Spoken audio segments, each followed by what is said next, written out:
Big numbers here. Enron's traders were like the super powerful high school clique that even the principal doesn't dare to rein in. They had become the major engine of at least reported profits at the company. They took Jeff Skilling and Ken Lay's belief in free markets and turned it into an ideology. But they pitch it almost as a new economic religion. Enron Online will change the markets for many, many commodities. It is creating an open, transparent marketplace that replaces the dark, blind system that existed. It is real simple. You turn on your computer, and it's right there. That's our vision. We're trying to change the world.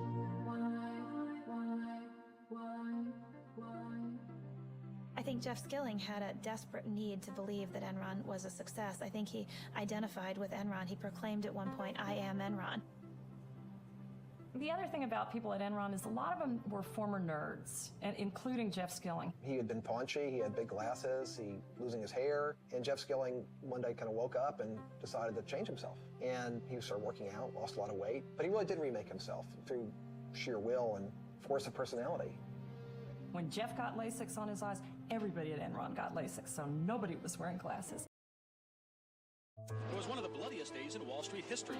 Shares plummeted 31%. Stocks led Friday's fierce sell-off. This is really a great wake-up call. Millions of nervous investors following the huge drop on Friday. The Dow Jones... Enron was especially a big deal by the end of the year 2000 because by then most internet companies had already begun to fall and everybody on Wall Street was looking for the next big thing. And here you had Enron, which appeared to be this shining star of a new economy company. Its stock price went up 90% in the year 2000 and had gone up over 50% the year before that. It was an it stock on Wall Street, one of those companies that can seemingly do no wrong. We were the poster child for the new economy. We had this culture that had a lot of focus on reminding us how good we were. And as that culture emerged, then we get to Fortune magazine telling us we were the most innovative corporation in America. Then we really began to feel good about ourselves. Well, you all did it again.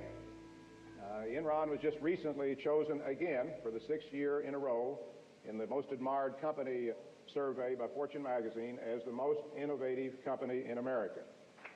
Well deserved, well deserved. The sales pitch still sounded good, but one investor saw something in Enron's numbers that the stock analysts had missed. By and large, the analysts admitted to us in person it's a black box. You have to take it on faith. Who knows where the earnings come from? They just pop out, and all we know is they're always good. And I kept pointing out, well, yeah, isn't that the whole point of if it's a black box that's there to fool you, the numbers are always going to be good until they're not.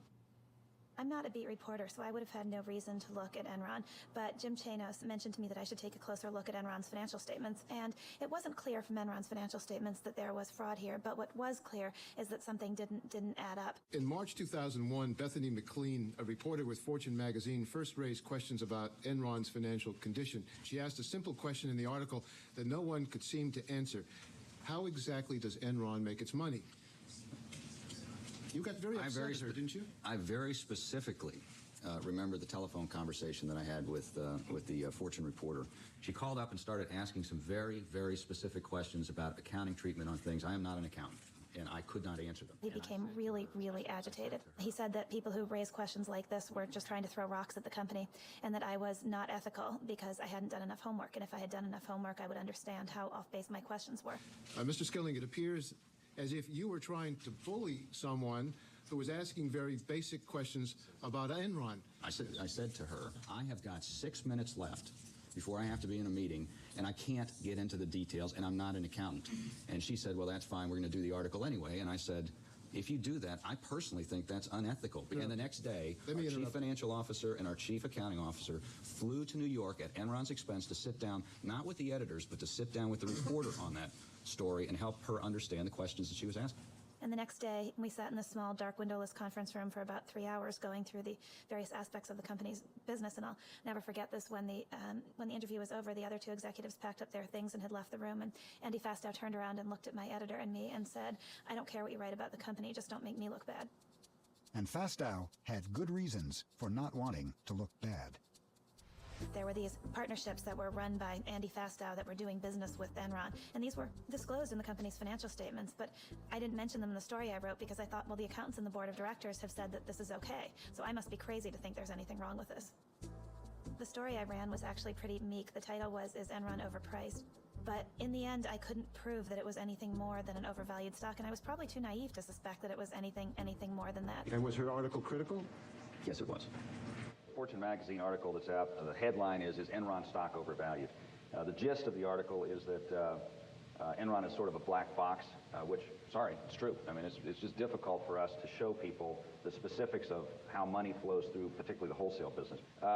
The entire reason that this analysis was done by Fortune magazine is because Business Week had a favorable article about Enron the week before. And there's this competition that the news magazines have, where if one says something good, the other one has to come and find something bad. So I think that was kind of the genesis of it. So the criticism, I think, is kind of ridiculous. When Bethany McLean at Fortune started analyzing cash flows, and she had this wonderful article saying, take a look at first quarter, second quarter, third quarter, and end of year cash flows. There's a reason she didn't invest in Enron, because the financials didn't make sense. But you have to be willing to say that the emperor doesn't have any clothes, and this emperor was pretty powerful. We are going to unveil this morning a new corporate vision. Okay, you ready? 1, 2, 3. How's this?